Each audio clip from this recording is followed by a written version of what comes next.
Di kota Jinan, Provinsi Santung, ada seorang praktisi Falun Tafa yang mulai berlatih Falun Tafa pada tahun 1996. Baru-baru ini, unit kerjanya menyelenggarakan pemeriksaan fisik karyawan. Instrumen multifungsi MDI digunakan dalam pemeriksaan tersebut. Hasil tes darah dari praktisi Falun Tafa ini mengejutkan banyak orang. Instrumen multifungsi MDI diciptakan oleh seorang ilmuwan Amerika, Dr. Bradford.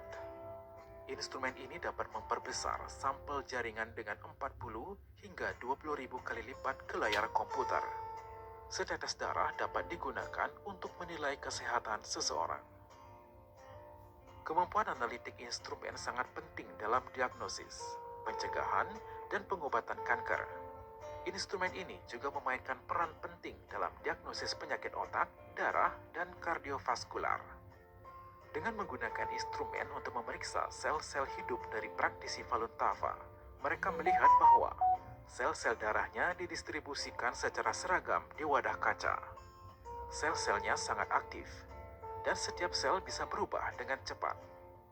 Tidak ada sedimen di antara sel-sel darah, dan hampir tidak ada sel yang tidak beraturan. Dan secara ajaib, setiap sel dikelilingi oleh lingkaran cahaya ungu, biru, kuning, dan putih. Terlihat di layar komputer, mereka terlihat sangat jernih dan sangat indah. Sel induknya juga terdistribusi secara seragam dan tanpa sedimen. Di sisi lain, sel-sel darah dari orang biasa didistribusikan secara tidak teratur, tidak terlalu aktif, dan lingkaran hitam, bintik-bintik, dan sedimen dapat terlihat di mana-mana.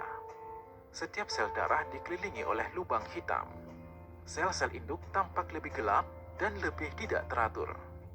Para ahli terpana ketika menggambarkan hasil. Para ahli mengatakan bahwa dari banyak orang sehat yang telah mereka periksa, mereka tidak pernah melihat hasil yang ajaib.